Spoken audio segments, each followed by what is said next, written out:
I would like to ask the accomplished Buddhist Tibetan monk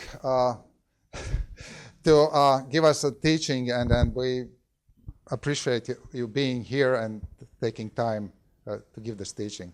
Thank you. Good evening. Okay. I will first make a 3-time prostration. Those who, you can bow 3 times if you want. If you don't want, it's also fine. Buddha will be not upset. Pirms paklonīšos 3 reizes, tie, kas var to izdarīt, tie arī var paklausīties reizē, ja nē, tad Buddha par to neuzsmaksies.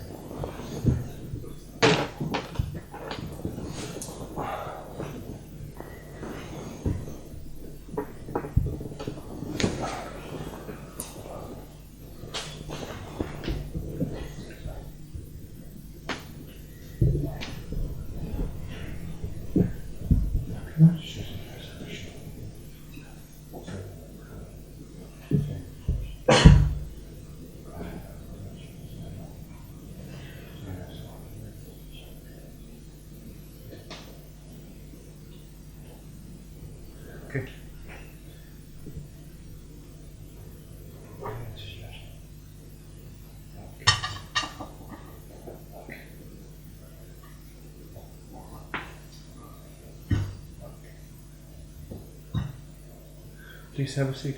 Lūdzu, varat sēsties.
This is too comfortable.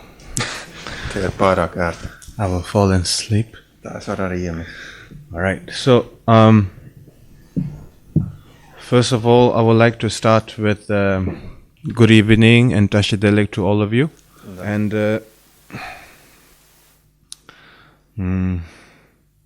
then I would like to start the session with my deep gratitude to the board of directors and the volunteers of the Ganden Dharma Center for inviting me over here. And then, of course, the center was funded by Lama Yeshe Rinpoche, late Lama Yeshe Rinpoche, and then Lama Zopa Rinpoche. And then my gratitude to their bodhisattva compassion. Okay. This is my first time in the Baltic region. And this is Sonam Farsila, Kongo Sonam Farsila. He is a personal representative of His Holiness Dalai Lama, of United Kingdom, the Western Hemisphere, including the Baltic and the Scandinavian region. And then also, a few years ago, we were doing some sort of an event in England, and then Sonamla have suggested for me to visit here in the Baltic region, so that's why I'm here today. And I'm also very much aware that the Ganden Dharma Center brings so much awareness and importance for our Tibetan cause and the things that is going on inside and outside, and bringing awareness to it. And then I want to say my gratitude to that as well. So today we're talking about the how to apply the meaning of emptiness into our daily life. So let's start with you're going to be disappointed. Yeah, let's start with you're going to be disappointed that you're not going to understand anything by end of this 2-hour session. So don't have too much pressure. Like I need to understand every bit of it, every single sentence. I need to have some form of great realization, great insight. All that pressure, just don't. I myself, when I was 4 years old, I was recognized by His Holiness Dalai Lama. I was recognized as a reincarnation of Kalu Rinpoche. Yeah. So I was recognized, and His Holiness and other great master have said, you have a great responsibility ahead. And I did not understand the definition of responsibility for many years, other than knowing that I have to do something good, and not harmful, but something good and meaningful and positive. That basic understanding, I had it. So it was time of the 3 years retreat that when I went in on the second year, then I had this kind of a deep understanding, the real purpose of the Dharma, because when you are very much surrounded with all the Buddhist people and the monks and the monastery, it becomes a little bit like a cultural lifestyle rather than the great depth understanding from the bottom of the heart. So it becomes like cultural norm, right? So you see that you go to Sunday, to the religious gathering every day, so that kind of a routine, and then you kind of think, oh, that's part of the culture, that's way of life, that's part of the culture, that's way of life. You're not really opening heart. You know a lot of things, but you're not really connecting to the bottom of the heart. And the only time that I connected from the bottom of my heart to the teachings of the Buddha was on the second year of the 3 years retreat. And the reason I say this is because when you have a sense of quietness to oneself, and then you have a much more understanding with a greater depth. So the greatest insight for me that I had about the Dharma practice, the teachings of the Buddha, was the practice of compassion. And that was the insight that I had when I was in the 3 years retreat. And of course, with the background of the Vajrayana, you would expect this deity, that protector, that mandala, so many different kind of a colorful appearance, and you expect these kind of appearance of deities would connect with you more because they seem more powerful and more magical and more impressive. And then, thinking about, by reading this one line you will be enlightened the next day, and so on. That kind of impression you tend to get. But that's more of a great excitement rather than a great insight. So the excitement is great, when you read such things like that, when you practice such things like that, it's great. There's nothing wrong with it. But the greatest insight that I had was when I had a reflection of the meaning of compassion. So when we practice the Avalokiteshvara in a daily basis in the 3 years retreat, it's a part of the routine. And then when you look at the meaning of a compassion, you are not just thinking about a self-pity. You're not thinking about a pity to the people that you love and that you care, but you're looking at the larger picture. You're looking at the larger picture with the great, wanting to develop a great wisdom, wanting to provide a solution that is a timeless, but not a temporary solution, but rather a timeless solution. And that's when you start to reflect the meaning of compassion. But then you also start to have an analytical understanding that why we need to be compassionate and why the sentient beings are suffering is because of the self-centered attitude and the illusion that we created from our ignorant mind and the ego and the pride and so on. So therefore, when you reflect your mind and understanding towards that direction, you have nowhere to turn but to come to an acceptance with the great sincerity towards your spiritual journey. And then the reason that you are here today is because the topic reflected upon your way of life, and that is how to utilize the meaning of emptiness or the understanding of emptiness into our daily life. So the reason that you're attracted to that meaning is because you want to develop some form of contentment in your mind. And that is the reason why you are here. And that is the reason why we are all Buddhist practitioner. Buddhist practitioner does not mean that you have to convert to anything. Because even in the time of the Buddha, many other different religions existed already. And the idea of the conversion was there. But the Buddha did not promote it from the Buddhist perspective, the whole idea about the conversion and so on and so forth. We, as a Buddhist practitioner, is understanding about the universal truth and the universal suffering and the reality of the suffering and the sincerity, our approach towards our spiritual journey. So, therefore, the only way to, whether you consider yourself extreme traditionalist Buddhist practitioner, or whether you consider yourself a moderate Buddhist practitioner, or whether you consider yourself a lazy Buddhist practitioner, however you like to identify as a Buddhist practitioner or non-religious Buddhist practitioner, whatever you like to call yourself, that's none of my business. That's your business. But the main point is that in order to understand the meaning of emptiness, and some form of emptiness, and some form of wisdom, and the only way to reach there is by understanding the relative truth of our emotions, the negative emotions, the cause of the suffering, reality of the suffering of our negative emotions, and having an insight towards the emotion is important. And then, also to understand the meaning of emptiness, you also need to understand, remember, the relative cause and the reality of the suffering of our emotions, and that is interlinked and interrelated with the meaning of compassion. So the more you understand the meaning of compassion, and then the less fixated, the natural effect by giving importance on the practice of compassion, naturally you will have a less fixated mind. And then as a less fixated mind, and then due to that, then all the sensorial level of illusionary mind, right? The sensorial level such as sensation of people praising you, you become impulsive to that. People criticizing you, you become impulsive to that. You see something very pleasant and something beautiful, and then you're drawn to it.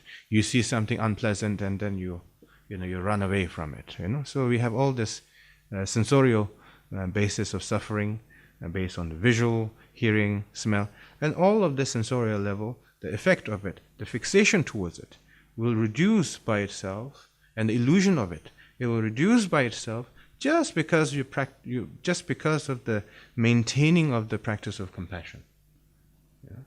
And then by that, due to that, and then you recognize the subtle body, subtle mind, subtle quality of oneself, and then your natural character becomes more real version of relaxed.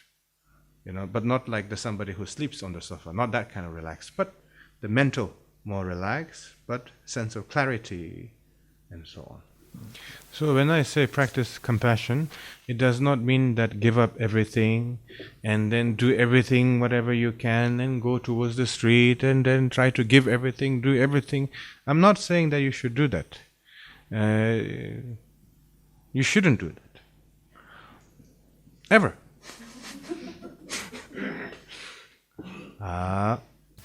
Therefore, you have to understand the distinction of the meaning of compassion. So the compassion in what I'm trying to express, let's put it like this, we have to practice compassion based on the visualization. We have to visualize the meaning of compassion and the object, those that we are compassionate to. We have to repeat that visualization again and again, again and again. And some of you have heard it, and that is a Tonglen practice. Tonglen practice, compassion practice, and that has to be done thoroughly in daily basis. So, such as a Tonglen practice, such as a Chö practice. Have you heard about the Chö practice? Anybody? No? It's basically like you're playing a drum, you're playing with the melody, you're playing with the visualization. It's more like a giving everything, the whole aspect, right? But so that is also the practice of generosity. And the practice of generosity, practice of compassion has to intertwine and then aligned with a great intention. So that practice has to be based on the visualization. So therefore, the more you practice the compassion based on the visualization, and then the less fixated mind you will have, and then even the struggle or the challenges that may come towards you, you will be able to overcome more easily. Just because you have realized the meaning of compassion and a non-fixated mind doesn't mean that you become immune to any sort of a suffering. The life will be, there will be still a little bit of here and there suffering. Depend on the realization, depends on where you reach in terms of being a practitioner and so on and so forth. So therefore, practice of generosity is very important. The practice of generosity does not mean that you have to throw everything at the shrine. It doesn't mean that you have to throw your wealth to somebody. That's not the practice of generosity in the Buddhist context. In the Buddhist context, the practice of generosity means a visualization again. Practice of visualization with the mainly leading by practice of generosity, visualization-based generosity. And then followed by the right ethical value. Without the right ethical value, whatever you claim to know, it becomes meaningless. So therefore, as a Buddhist practitioner, from my understanding, is that solitude is necessary. The solitude does not mean that you have to go up in the mountain. I always say this to other people, unless you want to make a very good documentary. You're laughing finally. There we go. If you want to show yourself with millions of views, why not do that? You want to be impressive. If the spiritual journey meant being impressive to other people, then a little bit here and there you may get excitement and a little bit of positive qualities, but eventually you will go into a plunge of suffering. So therefore, a little bit of solitude of practice is necessary. And the solitude, it means 5-10 minutes in the morning, 5-10 minutes in the evening. Not too much. You don't have to rush it. Like an example, in our Vajrayana context, we chant a lot of mantra. But if we chant a lot of mantra with no sense of awareness in the mind, then there's no purpose, there's no meaning of that, there's no benefit of it. So the body, speech and mind all has to interline in the one direction. And if that is maintained with the sense of recognition towards the ordinary distraction and the subtle distraction, and then the result is there. So therefore, coming back to our topic of the day, and that is understanding the meaning of emptiness so that we can utilize that understanding and that clarity into our daily life. And only way to do that is that number one is a solitude, and number two is that don't wait until things are disaster already. Okay? So many people, they say, I'm going through grief. I lost somebody. Now what can I do? Of course there's a solution, but it will be far more challenging. And then, or something like, my partner betrayed me, so I feel so much pain in my heart. How can I overcome that? Right? And then we wait until the last moment. We are not aware in the beginning. We don't practice when it's a little bit quiet. We are completely distracted, and we tell ourselves, everything is fine. Why should I practice? Why do I need this? Everything seems to be fine. And then at last minute, when things go wrong, and then you ask for a painkiller from the Buddhist teacher, and then you read all sorts of books, and then you think that you know a lot, but that's all intellectual knowledge. If the intellectual knowledge only solves all the problem, then I think we will have lots of professor, not a meditation master anymore. So therefore, you can be intellectual, individual, very smart, very sharp, but you could be terrible in terms of individual who has a deeper realization. So therefore, intellectual understanding is very important, it's very necessary, common sense, intellectual understanding, and aligning with it, solitude, a little bit of as a practitioner. So, therefore, as a practitioner, you have to practice it when you are not challenged.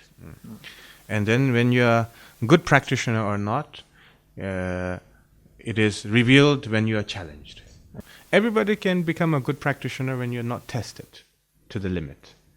Everybody is an enlightened being until they are tested. Everybody is a realized yogi in their mountains, in their cabins, until they're tested. So once you're tested with a challenge, then you know your limitation. Not that you need to, but it's just that you need to practice it when you're not challenged, and then you will see your limitation at that stage. You see, I'll give you one clear example. I'm not trying to promote His Holiness Dalai Lama's image again here and there and so on and so forth, but I'll give you a very clear example as an individual who is a Buddhist practitioner, Buddhist leader, and a spiritual figure. Right? So, throughout the civilization, you are very familiar with the European civilization, such as Catholic, Protestant, Orthodox, having a little bit of differences among each other. And in the beginning, it may not be so extreme, or some of them extreme, and then we silence each other over the time, and so on. Then we know throughout the history, and then we try to demonize each other, and some leaders, they try to unify, with different faith and different understanding together, and so on and so forth. So that has happened throughout the human history. But our current history example is that in the 1959, when the China invaded Tibet, and then us as a Tibetan, we lost so many things, not just the temples, but the people way of life, their religious freedom, and their spiritual way of living, and their ordinary people way of living. Even they are not a Buddhist practitioner whatsoever, whatever, doesn't matter. And then His Holiness Dalai Lama is a spiritual and the political leader of Tibet. And since then, you never hear one sentence that Chinese are bad from His Holiness Dalai Lama. He says, Chinese are human beings, we have to be compassionate. Temporarily they have their policy and they have the suppression, mental attitude towards the fellow Tibetans. But yet, he always overwhelms with the Buddhist message rather than the normal human reaction. If I was in that position, I will make sure that everybody is religious extremist as much as possible. So then I can, throw against them, as a meaningless human being with a religious ideology, and I will say, if you do something against that country and you were born in a pure land, I will do that because I'm not in that limitation of, realized being. So that's the distinction between a practitioner and a non-practitioner. There's so many religious figures nowadays, they say everything is love and peace until they're tested. And then once they're tested, they say, we have to do everything to destroy each other. And then if you listen to His Holiness Dalai Lama, he's 89, going to be 89, and then throughout the lifetime, not a single word, demonizing or with a great negativity, always with the logic and the reason and the Buddhist ethic. And that is I don't know what is more to show you as an example. And then also when you have a great, quality, inner quality in mind, people will see it. You don't have to pretend. So when you walk towards your spiritual journey, pretentious has to abandon, sincerity has to uphold. When I say sincerity and honesty in your spiritual journey, it does not mean that you have to go around your neighborhood and tell them what you do in your life. Not that kind of honesty. You will lose your job, you will lose embarrassment, you will be outcast and all of that. You don't need to go that far. When I say the sincerity, it means sincerity of your own error in your own practice, sincerity of recognizing your distraction while you're practicing it, losing the clarity, losing the concentration and awareness, sincerity and acknowledgement that you lost some form of clarity and concentration, and then again instantly reconnecting it, maintaining it, and practicing it. And that sense of attitude is very important. And then only the real progress of your spiritual journey can exist. So, out of all the negative emotions, one of the easiest emotions to sense and to see and to reduce is the anger. So, such as the jealousy is very, very subtle. And then attachment is even more subtle. So you have to understand the gradual way of dissolving it, gradual way of challenging it, gradual way of practicing it.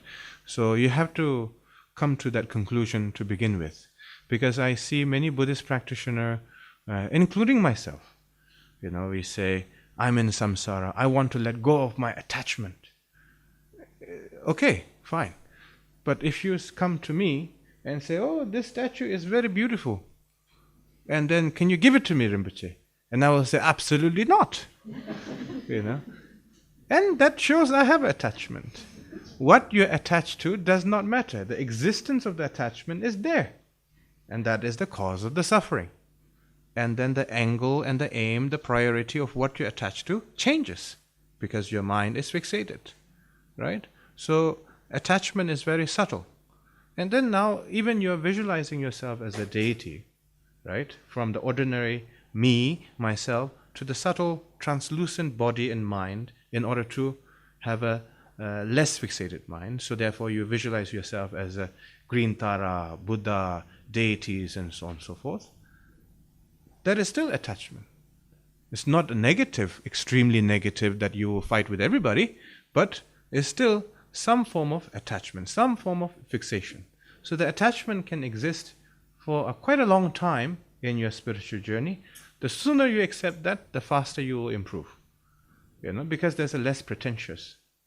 And there's no undercurrent pretentious attitude along with your spiritual journey. So therefore, first challenge that we need to overcome over the time is anger. And the definition of the anger. Where does the anger exist? Whether it's in the person, whether it's in the voice of the person, or whether it's within you. Because whenever you express you're angry, you say, I am angry. So you start with, I am angry. And people misconception with, I need to manage my anger. I'm a Buddhist practitioner. I need to manage. And that is the first mistake we make. I have to manage. As if that there's identify as anger moving up and down in your body. There is no anger object that is moving up and down in your body. Neither in the person's speech, nor in the person's within, in the front of you. So this, not just intellectual understanding, but the true acceptance and analyzing that again and again from the bottom of your heart, and then sooner you can overcome the anger. Then sometimes you will fail miserably still, and sometimes you overcome. So bringing a little bit more relevant to our topic, right? So how to understand the meaning of emptiness to utilize in our daily basis. So therefore, as you see the very sensation of the anger or the very sensation of the pride, and that is simply there, and you say, I'm doing very good, I'm doing very amazing, I am the best among them, So the moment you have the sensation of the emotion in that very moment, then just simply gaze towards the very state of the emotion. Simply gaze with no sense of wanting to dissolve or wanting to analyze, none of it. Just simply gaze to the very sense of the emotion that you feel, sense of pride that you feel. Just look at the very sensation of the pride itself. Don't go into, I'm feeling it, I'm feeling it, I'm feeling it. When you have a sensation of the pride, when you have a sensation of the anger, just gaze to it, no judgment, just simply gaze. As you gaze, the very strength of the illusion of the ego that is fixated with the anger or the pride, that projection of the mind dissolves by itself. And due to our habit, that projection of thought, that image of the pride and the jealousy tend to re-emerge again and again. The more you are just simply observing, gazing, with no judgment, with no sense of urgency of, I needed to conclude, I need to find a quick solution. None of that. Just simply gaze. And then the very strength of the illusionary mind that is projecting and producing all this image dissolves by itself. So, just like that, that's one method. The second method is that telling yourself a story, what is the consequence, the very nature of this anger, right? The very nature of the pride, the very nature of the anger, what is the consequence? And then by responding it, by doing it, causing the other person more suffering, causing more, suffering more within oneself, and explaining yourself, convincing yourself. That's a more or less a little bit more challenging at a certain time. But both of them has to conclude that the very nature of the anger, the very existence of the anger, does not truly exist in the shape or form or image. Therefore, the very nature of anger and the jealousy is emptiness. The very nature of this appearance of the thought in my mind is emptiness, emptiness, emptiness. And then you meditate a little bit. So when we take a session break a little bit, and then when we start again, and then we can do a little bit of question and answer. Have a question that you would like to ask? Thank you so much. Teacher, and speaking of anger, I do have some issues. Even though I try my best, I practice meditation, but during these 5 years, I do have one student that just pushes all my buttons, and he does provokes me in a way that it's really difficult for me in that moment to just be an observer. So I did hear your suggestions on the acknowledging the anger and moving it, but if I do have just that moment, just that minute, I would love to hear anything that you could suggest me to try and stay as calm in that moment, and understanding that I have 30 more people who are waiting for some, for my reaction. Mm-hmm. I'd love to get better on that. Thank you. Okay. So, to be familiar with you. So I have to be familiar with you in order to make you understand where I stand in my responsibility. So, I as a reincarnation of Kalu Rinpoche, in the 2009, I took the responsibility of our organization. So it's a little bit like this center.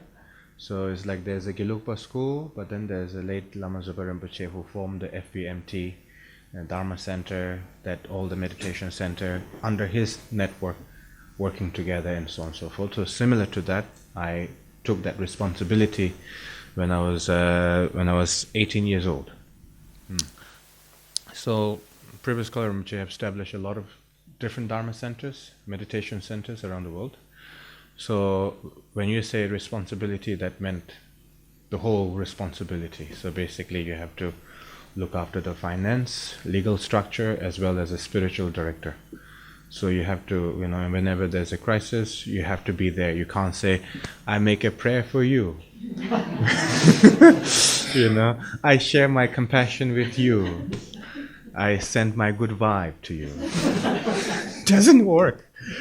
And then they also say that, oh, you're Kalu Rinpoche, you're Buddhist teacher, whatever you say, we listen.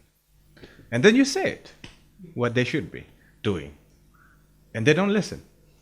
So it's similar, right? So you're at the school as a teacher, they're supposed to listen, ideally, but they don't listen. They want you to react to a certain way to make them satisfied, to some kind of a small thing to talk about it within the school, within the gossip, within the classmate. Look how the teacher reacted. Just basically meaningless. It's not anything virtual. It's not virtuous at all. It's not meaningful at all. So similar to that, in my responsibility, people tend to push the button.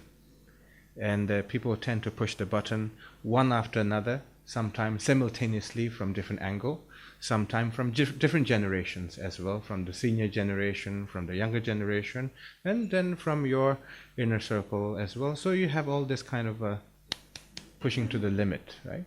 And sometimes they want you to react very unholy as possible. Let's put it like this, because you have the image of Rinpoche, the Buddhist teacher, right? So then they want you to react as humanly as possible, like screaming, shouting, so on and so forth.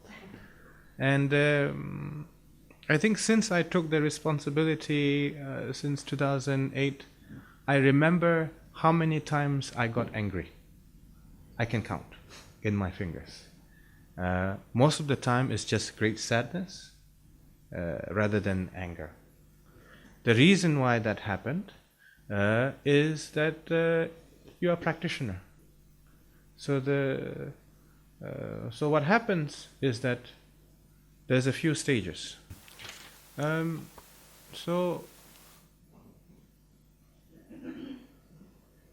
Therefore, if I didn't do 3 years retreat and given this responsibility, I don't think I would survive more than a year. Very simple. Because of the retreat, because of the practice, I managed to survive, maintain, have analytical understanding of my emotions. Only because of the practice. Now let me show you, demonstrate to you how the practice benefits and how you can dissolve the very existence of the anger in the technical terms. That's what I overcome, right?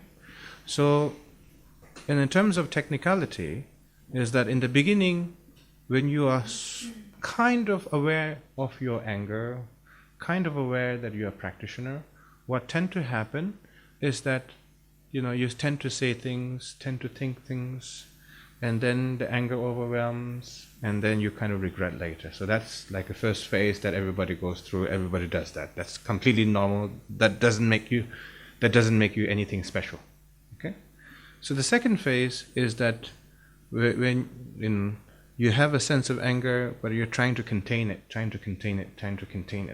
So people try to tolerate a little bit like a balloon, like you try to blow it as much as possible. And the second mistake that Buddhist people they make in this case is that they try to apply the practice of patience. They say, I have to be patient, until they explode. And that is not the practice of patience.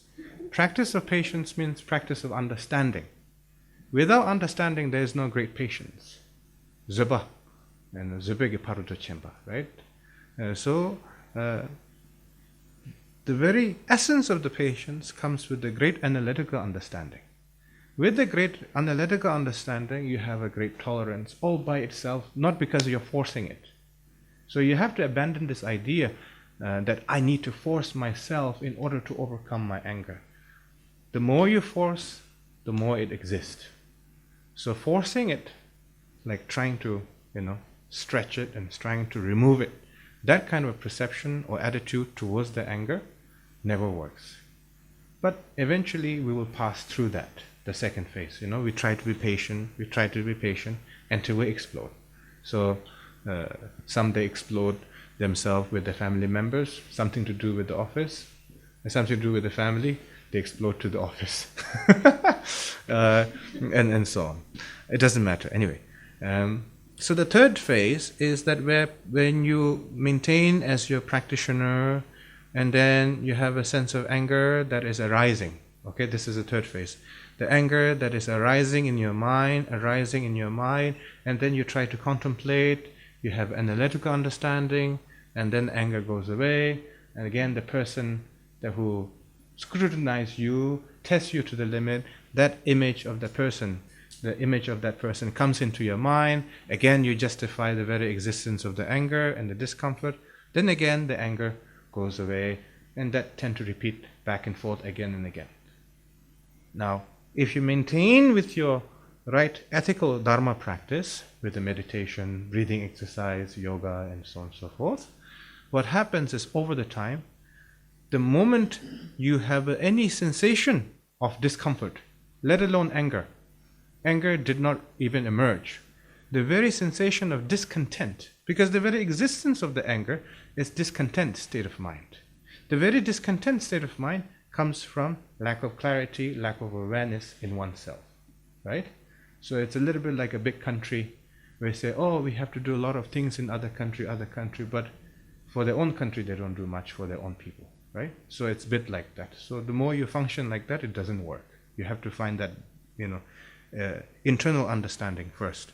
So therefore, the moment you get the sensation of the discomfort, and then due to the awareness of the mind, that the very sensation of the discomfort, the anger, the very object of the anger, the very identity of the anger, the very emotion of the anger, didn't even exist. Just the sensation of the discomfort, you gaze it, you see it, you dissolve it instantly. Right? So the whole projection of the justification, why you should and should not, and all the gossip in your mind, didn't even exist.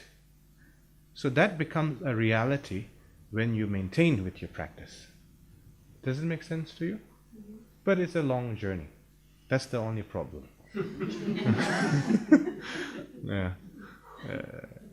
So that's that. So just basically the whole understanding of, it goes from blaming you and me to understanding the very definition of the anger, and then it goes from understanding of the emotion of the anger to understanding the very origin of the anger. Understand? Understanding the very origin, not just intellectual understanding, but actually seeing it, sensing it. It's a little bit like when the room is very quiet, you can hear the needle drop, right? So your mind has to be that clear and that calm, that aware. If your mind is like so much sound going on, then of course the needle, 1,000 needle, you cannot hear it, right? So you have to train yourself to be really clear, calm, and recognizing the distractions. Yeah. Then you become a little bit happy, not so happy, a little bit happy. Yeah. And some people, when they reach to that state, they claim themselves as a realized being. They say, I reached some level, because they finally feel a little bit absent from their illusion mind. Then they think that, I reached somewhere, and then that's how they go down again. Yeah. So therefore, whenever you practice Buddha Dharma's teaching, never see it in a hierarchical position, like, this is a great teaching, this is less important. Always see it as a universal truth out of compassion of all the Buddhas and Bodhisattvas. And then also, whatever you progress with your practice, always keep a reminder, foundation on the ground. You understand? Never get over the cloud. Always remain with the foundation, and that is a renunciation. Many people, when they think about the renunciation of the Dharma religious perspective, they think about the life and death and samsara and the afterlife and the six realms and so on and so forth. Yeah, that's there. You can read the whole book about it. But the real meaning of the renunciation is not going backward.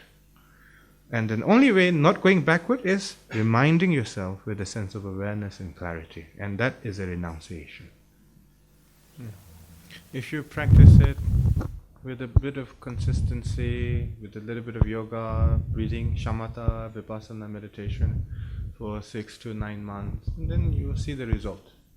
So don't think that, I forgot to tell you, otherwise you will think that, this is going to be 20 years of experiment upon myself and I'm hopeless.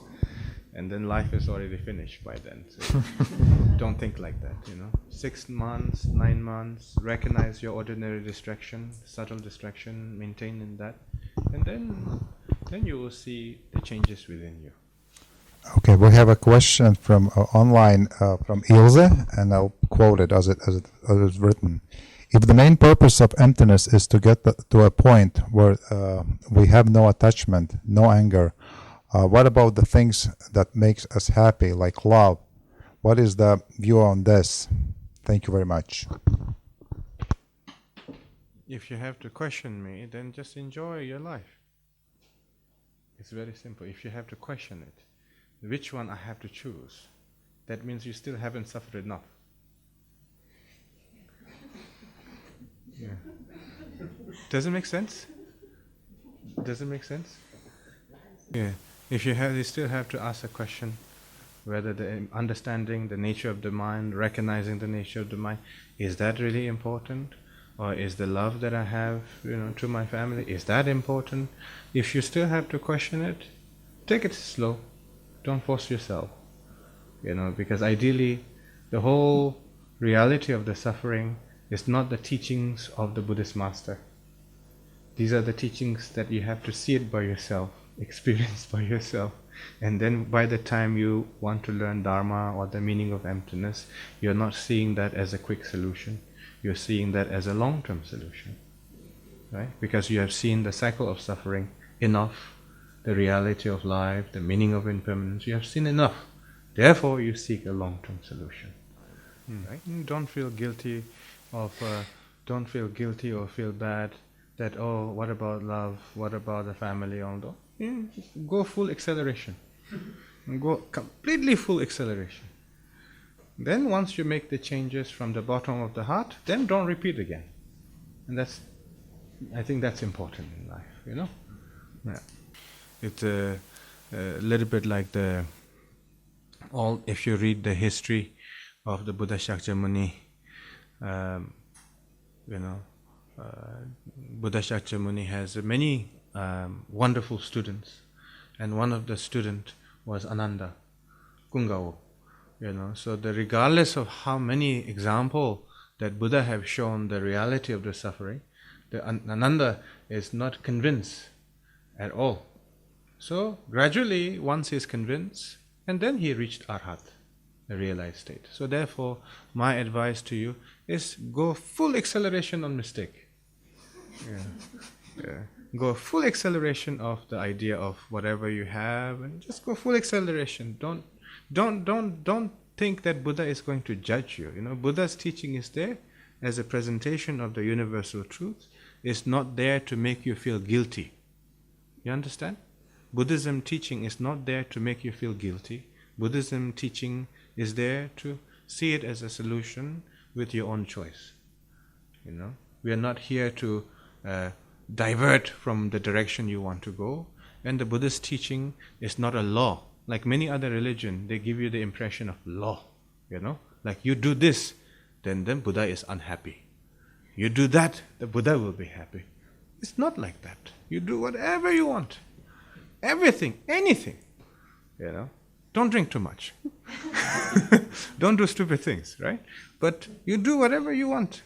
But everything has to come within the depth of the realization. My responsibility as a Buddhist practitioner is not to hold you against your will. You should do whatever you want. Anything, everything. But if once you have a realization, okay, I should seek the Dharma and the teachings of the Buddha, then the teachers appeared by themselves. You don't have to look for it. You don't have to travel thousands of kilometers looking for it. You will always find the teachers by the natural truth of the meaning of impermanence. You see that as a teaching. And then all the natural phenomena as a meaning of impermanence, you see that as a teaching as well. So once you come to an acceptance, everything becomes a teaching. Once you become in a state of denial, everything, wherever you go, because within you is a denial, so it doesn't matter where you go. You do it out of feeling good for yourself. You're not doing it out of necessity from the depth of your heart. So therefore, there's the teachings of the Niguma and the Chungpo Nanjor. Chungpo Nanjor is a Tibetan fellow, existed 1,100 years ago. And he's one of the main figure who brought so many teachings from India to Tibet. So when he went to India in Bodh Gaya, he received many teachings, and they said to him, now, since you are a very good practitioner, you should go and see Niguma. This is the angel, right? Like a Dakini, enlightened being, a female figure, a very powerful yogini. And then he said to the group of teachers told him, you need to go to this direction in this forest to receive her teachings. And then he replied, he said, but how can I find her? And then they said to him, if you have a pure mind, you will find her anywhere. If you don't have a pure mind, wherever you try to find, you cannot find. So I find that a very beautiful teaching. Nowadays, many of the Buddhist practitioners, we are running after this little bit almost like becoming a Japanese samurai class. You want to find a karate master or samurai master or master of something. Not really looking into oneself. but rather grasping into the idea, I need to have this thing in my head, you know, like, oh, I have a teacher. Oh, I have a guru. You have a guru? I have a guru. It doesn't work like that. You have to practice with the sincerity, and then as a practitioner, the great teachers, they can see the great quality within you, and then the relation, understanding, the dharmic connection will exist all by itself. And that's my understanding. Yeah. Is it okay? Does it make sense to you? Yeah. Yeah. Oh, okay. Go ahead. I may ask a question. Yes, please go ahead. First of all, thank you for being here. So before the break, you were saying that doing an intellectual research on Buddhism can be just internal. You know, it will make you sharp, but it will not help you in the real life situations when somebody's pushing your buttons. So like a month ago, there was a monk from Menri Monastery, Bon practitioner, who demonstrated Tsalung. So I have been doing it ever since. Okay, good. Is there anything else practical that you could demonstrate, you know, or visualization, any sort of physical technique that I could do daily? And yeah, thank you. Yeah. How much did you pay for the ticket? Where? That class. Okay, pay me $1,000. I'll do it for you. No. Take full upfront. So, yeah, I think I teach Niguma Yoga. You know, I teach Niguma Yoga, but just this is the first time in Latvia right now, so we can keep that one for next year, because we get to know each other right now. And otherwise, it looked like I'm a yoga teacher or something like that. You know, I'm not doing it as a job. You know, it's just something that I contribute from the lineage of the Niguma. So we do like there's a 26 sequence, and then there's also breathing exercise. The most of the whole movement comes from the keeping the air into your diaphragm. It's not like a hatha yoga. And actually, previous Kalu Rinpoche have taught this Niguma yoga partially during the 1980s, and he called it the Nangpe yoga. Nangpe yoga means like a Buddhist yoga. He just customized a little bit, and usually that is only demonstrated in the 3 years retreat on the end of the second year. And then only 2 years ago, I decided to bring it out to the public because I thought, you know, Buddhism need a little bit of big push. You know, people are getting a little bit bored with the empowerment at a certain age, in a certain stage. I mean, people say, "Oh, I received this empowerment. I received that empowerment." It becomes a little bit like a collective, like a trophy. You understand? Like, I received this empowerment from that Rinpoche. I received this empowerment from that Rinpoche. This Rinpoche, not really actually practicing anything, but just more like a collective. Collecting antique stuff, you know, so that kind of perception is incorrect. And so even when I teach yoga, I teach with the refuge, bodhicitta, compassion, Tonglen practice, and then also with the cleansing A. So the cleansing A is basically visualizing A within the Tetrahedron, which is a specialty of the Niguma's teachings and so on. So that all these things we can do it slowly next year and so on. You cannot find. You cannot find. You will find some like very short clip on my Instagram or Facebook and here and there, but it's not the 26 sequence. And yeah. And what I'm trying to, we are also publishing a book next year by Wisdom Publication. So the next year the book is going to be released in Bhutan and also in New York. And what I'm trying to do is that bring that Buddhist yoga with the brain research, with the physical benefit, with the mental benefit, to schools and the prison and the ordinary people's life, to spread the message of Buddhism more quickly and rapidly throughout all the different social level. You know, that's my aim. And yeah, anyway, do you have? And then also within that book we have research studies about how the frontal brain reacts before and after yoga. So we are able to see that the brain activity almost the same stage as falling in sleep. So basically your whole body is moving, so normally your whole frontal brain activity is supposed to react, very much active. But even our physical aspect is very much active, but due to the calmness of the mind and the breathing exercise, we can see the brain wave on the frontal alpha wave very strong, but at the same time it shows the sign that you are in a deep sleep.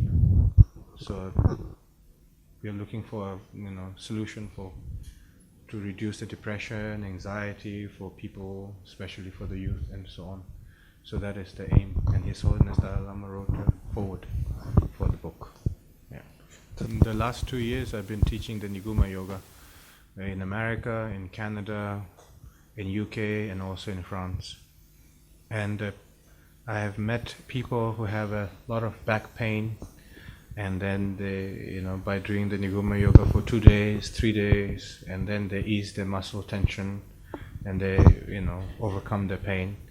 And then I've also seen a nurse who are not really Buddhist, but they come with a skepticism, They're a close friend of Lama, but they are not Buddhist practitioner at all, but they just want to see what this is.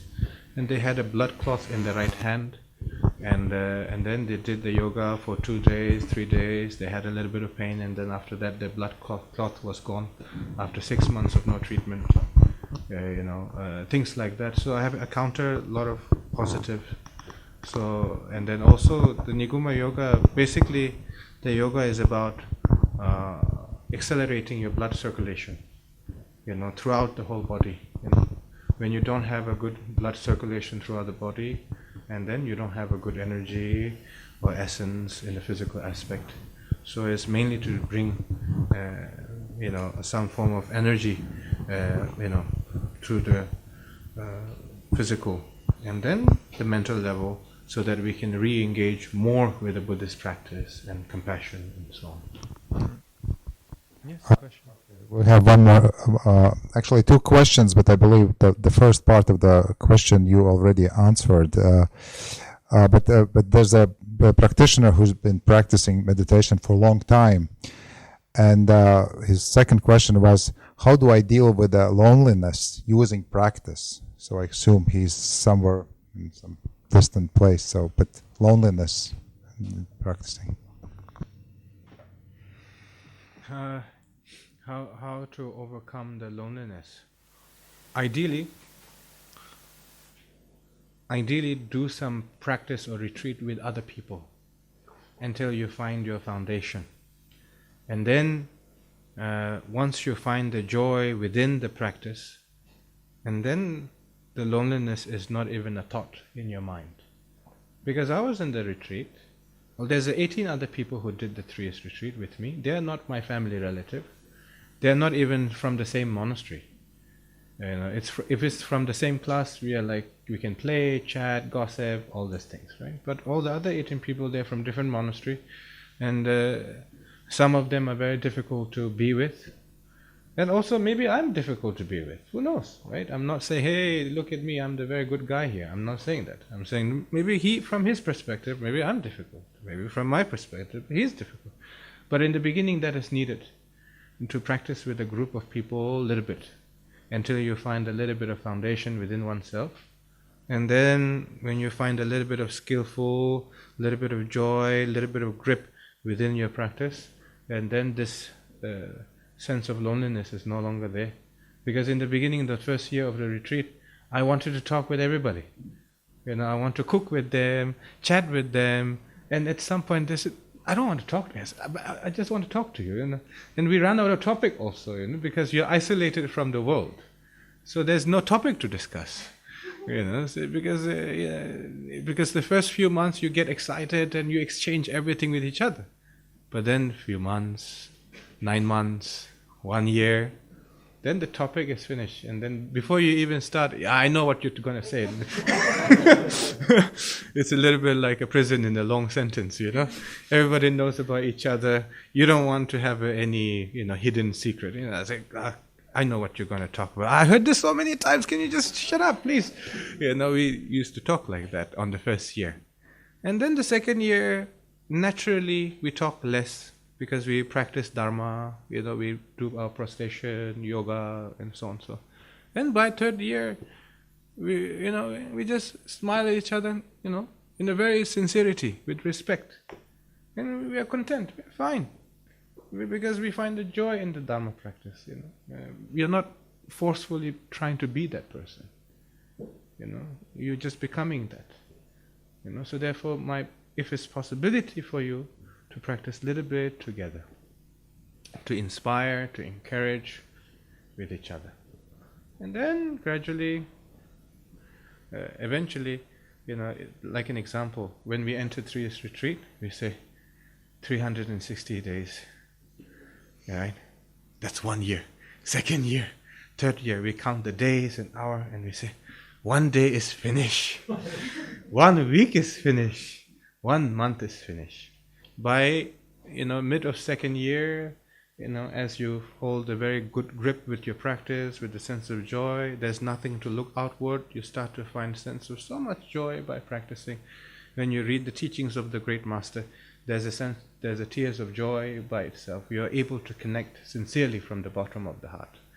And then in the first year, even the way you read the biography, it's like you just want to finish it. You want to finish it, you want to talk about it. And then by the second year, because you practice it, and then you don't even finish the first page. You really look into it, and you reflect, you meditate, you reflect, you think, then you share immense devotion, great compassion simultaneously. Then you contemplate on it, you meditate on it. Even how you read it becomes different, how you practice becomes different, how you react, the physical attitude becomes different. And then towards the end of the retreat, you don't want to end it. You don't want to finish it. You wish that it goes on. It's amazing. I was 18 years old. I haven't seen life. But that moment, I told myself, I don't want this to finish. This is so beautiful. This is so good. This is so everything. Dharma is there. I don't have to be slave to my emotions. I see my emotion as it is. I see it before things arises, gives me so much freedom and bliss and joy because of that, and because of the condition that surrounded, gave that result. And then that once you're out, the conditions are not there. You have to meet with the people that you don't want to meet, talk with the people you don't want to talk, listen to the things you don't want to listen, and then you will never know how long the quality will last. And then you tell yourself, I don't want this retreat to be finished. I want this to go on, And then when you reach to that stage, you can go anywhere in order to preserve that quality before it becomes corrupted. Yeah. So you mentioned that the key to dealing with emotions such as anger is to see our emotions as they are, and that the key to seeing our emotions as they are is awareness. But if this is the case, then what is it that we should become aware of in order to see our emotions as they are? Mm-hmm. So the very quality of the awareness of the mind, right? Like an example, whether it's a beautiful distraction or whether it's a harmful, unpleasant distraction, both requires a sense of awareness, right? So first you must, in order to develop that very existence of that awareness and that clarity of that awareness and the continuation of that awareness, right? So you can have a little bit of awareness, few seconds here and there. That is same as having no awareness at all, right? So maintaining that awareness is important, isn't it? So number one is recognizing the meaning of awareness, and then the number two is maintaining the continuation of awareness, and that has to be developed based upon your meditation session. So don't try to bring that awareness, when you're not practicing it, but rather when you're doing a meditation session, breathing exercise, or when you're doing 15 minutes of morning, the moment you open your eyes, instead of going to, wash your face, instantly just get out of the bed and then just sit cross-legged, back straight, hands on your kneecap, and then do inhale, exhale 3 times, and keep your mind on the breath, and then start to train yourself like that. And then eventually the breathing inhale, exhale, you can go on for 21 times, 16 times. The number can continue more and more. And then that's another one. Now the third one is that you need to recognize what is the ordinary distraction and the subtle distraction. Okay? So the ordinary distraction is when your friends are calling you and getting a phone notification, and that is an ordinary distraction. You react, right? There's a sound, blink, and then you react. What is that? What is this? It's visibly there. You can sense that you are being distracted. Very much easy to detect that, isn't it? And then the subtle distraction is that pure awareness is not there, but in your subconscious mind you're saying, I'm doing good, I'm doing meditation, but you don't have an awakened mind. You don't have a full awakened awareness, but rather you're just simply just doing it, right? Part of the rules and part of the obligation, not with a great sincerity, not with a great awakened mind, but rather you're just doing, because sometimes you can also do a lot of prayers from your mind by not meaning any of it. Sometimes you can read a lot of teachings by not really focusing anything. So long as that you can maintain recognizing the subtle distraction and the ordinary distraction, that your mind is very much present with a sense of breath, whether it's an object that you are meditating on, whether it's a breath that you are focusing on, maintaining in that is very important. And then eventually you will see the negative emotion as it is, not in the beginning. In the beginning, the very existence will try to justify its own existence, right? Yeah. Is it okay? And then also, following up to that answer, is that once you recognize your subtle distraction, don't congratulate yourself too much. Don't compliment yourself too many times, okay? If you say, oh, I recognize my subtle distraction, oh, I recognize my ordinary distraction, if you compliment too much, then the very recognition becomes a distraction. The very chatter of that voice becomes a distraction, right? And then the other extreme is that when people start to say, oh, I got distracted, oh, I became distracted, oh, I'm a terrible practitioner, I'm a bad practitioner, also don't go in that direction. Okay? Acknowledge it, see it, acknowledge it, resume. See it, acknowledge it, resume. And that's how you maintain it. The more you continue with, I'm a bad practitioner. Why is it? Bad karma and all that. And then it goes on and on and on. Then you lost your time, it's finished, you have to go. And then, or the other side is that where you say, oh, I'm doing very good, I recognize this, I recognize that. And then again, the time is gone. You lost your clarity, you lost your awareness, So, recognize it, acknowledge it, maintain. Can you explain a bit more what it means to let go of anger?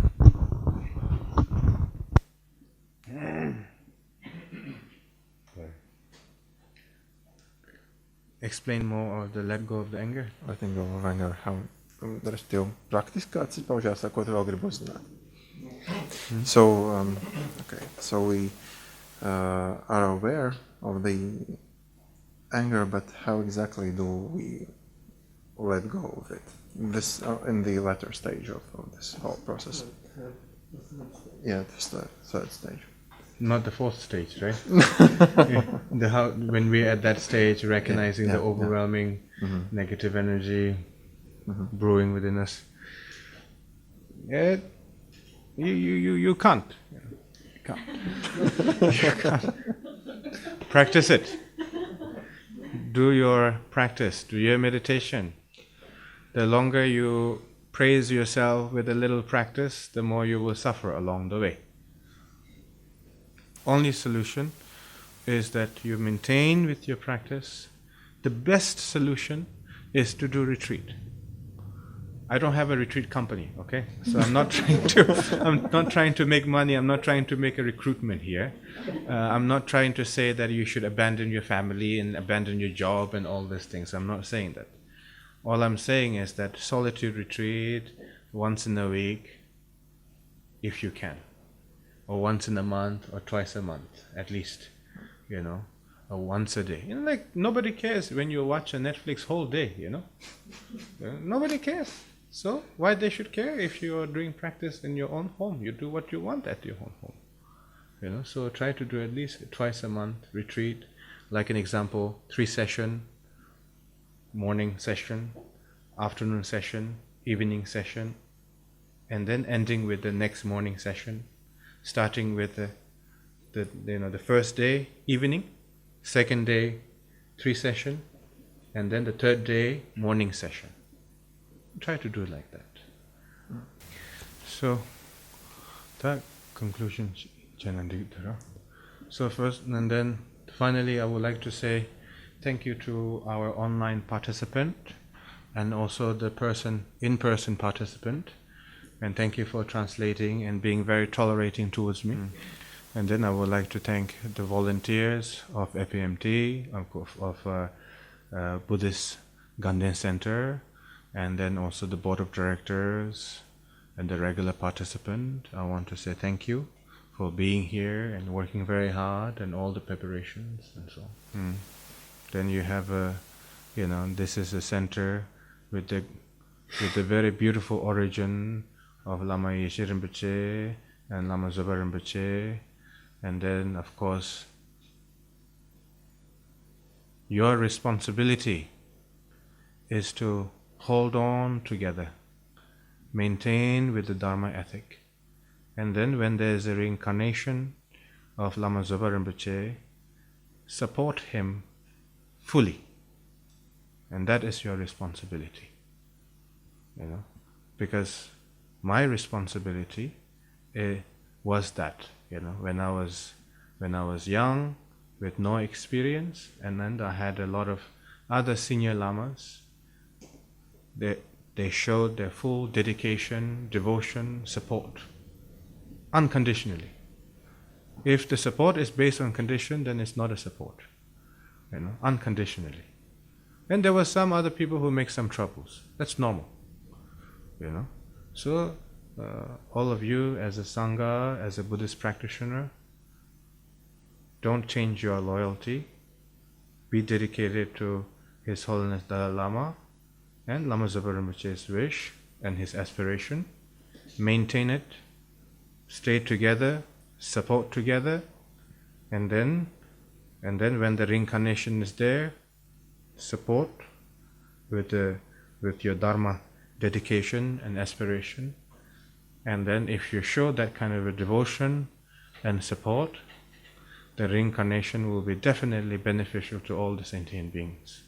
If you show your support based on your terms and conditions, and then it will be very difficult, So therefore, it's a collective responsibility. I am where I am today is because of the blessings and the support of His Holiness Dalai Lama and Siddha Rinpoche and my senior students who has a relation with previous Kalu Rinpoche as a sponsor, as a practitioner, as a close friend, and then also as a Dharma center. All of these collective support were there. Temporarily it was not there, temporarily it was there. Eventually everybody came together, over the time. So for the upbringing of the Rinpoche, all of your collective dedication is very important. Yeah. Be firm, be dedicated. Don't be deceived by other people. I just want to thank you from all the Ganden Center, big thank you, and from not only the members but from the new 50 Nyingma practitioners in the future. And I wanted to ask you to return and teach, but you already we took as a fact that you're already coming next year, so it's already almost the promise. So so we are asking you to come back and teach. Thank you. So thank you. Thank you very much. Thank you.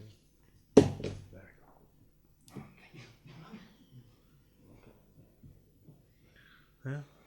So that's that. Yeah. Paldies. Okay. Well, I will make a little bit of dedication.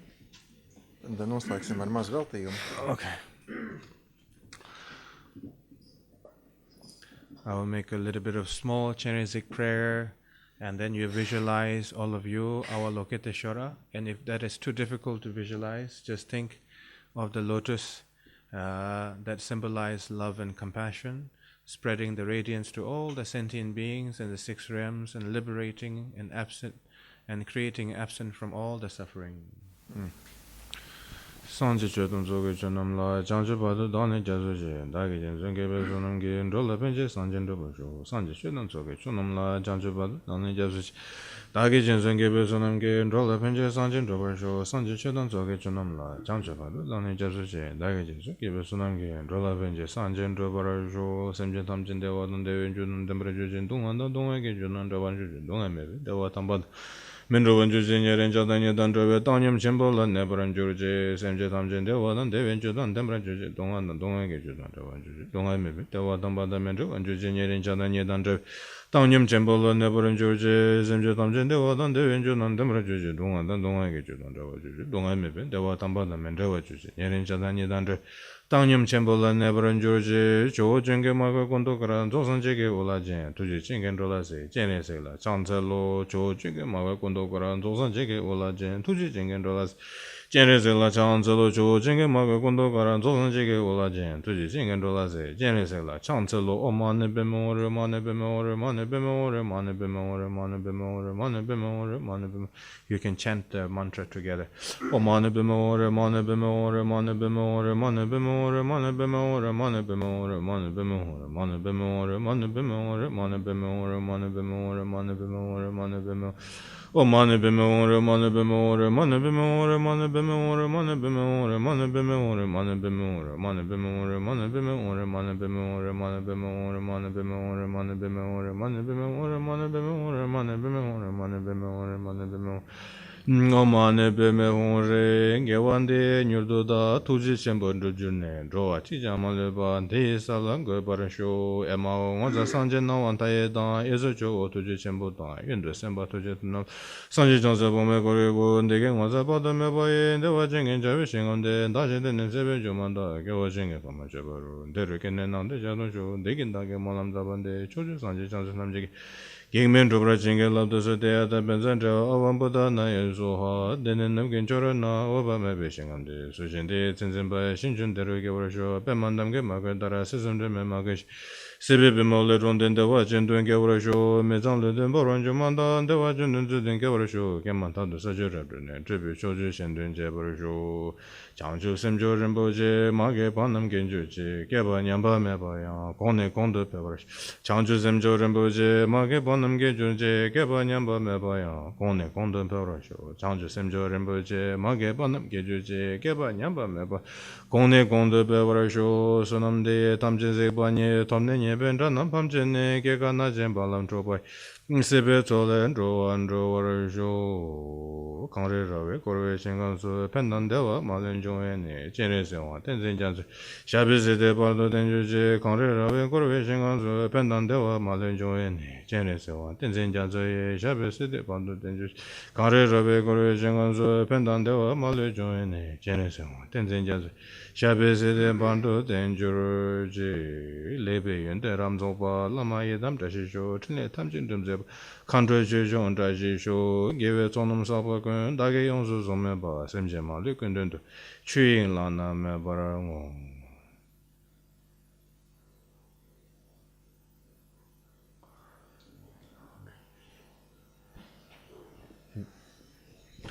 Thank you. Paldies. I have a Manirebu. Chinesic medicine pill from His Holiness Dalai Lama.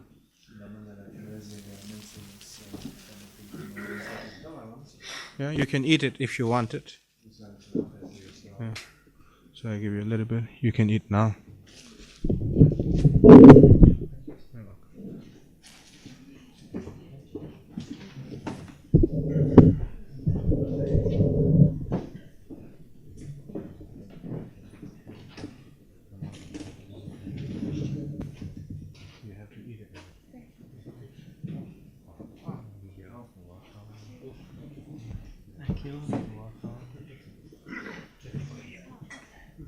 you.